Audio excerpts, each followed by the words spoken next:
Hey there, if you want to Win Catan Seafarers. you'll have to try better than that. So, you got pretty good at playing Catan and decided to buy the Seafarers Expansion. There's several scenarios to choose from, but which one is the best? And how do you play it? Well, today I'm going to teach you how to play my personal favorite, Through the Desert. Behold, the glorious Through the Desert board. This is the 4-player board, but there's another slightly smaller board for 3-player games.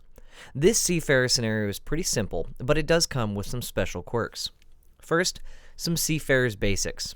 You can now build ships, which are built using 1 wood and 1 sheep. A ship is like a road, but it must be placed adjacent to at least 1 water hex.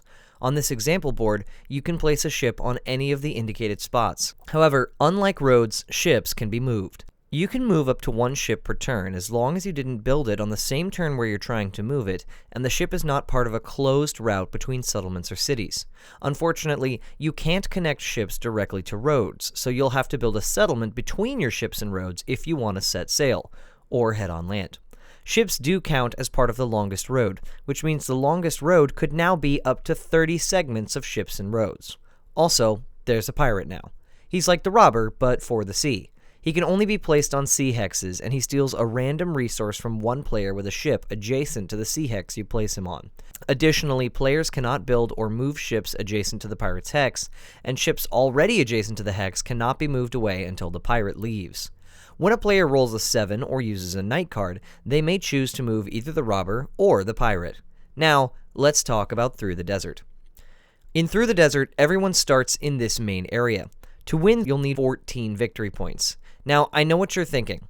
This game is going to take 3 hours. But it won't, and here's why. These 4 areas will give you 2 extra victory points each the first time you put a settlement on them. That means if you built a settlement here, here, and here, you would get 9 total victory points. The other special quirk about Through the Desert is the gold. These 2 tiles are gold tiles. They must be placed on one of the 4 islands, and they cannot both be placed on the same island. When a gold number is rolled, any player with a settlement on that gold hex will produce 1 resource of their choice, or 2 if they have a city on that hex. These are the only major rule changes from base Catan. All other base Catan rules stay in place. Largest army and longest road still apply, and you can still buy and use dev cards as normal. While these may be relatively small alterations in themselves, they add up to quite the fresh and interesting Catan experience. I highly recommend Through the Desert to any Seafarers player. If you have any questions, feel free to drop them in the comments section below.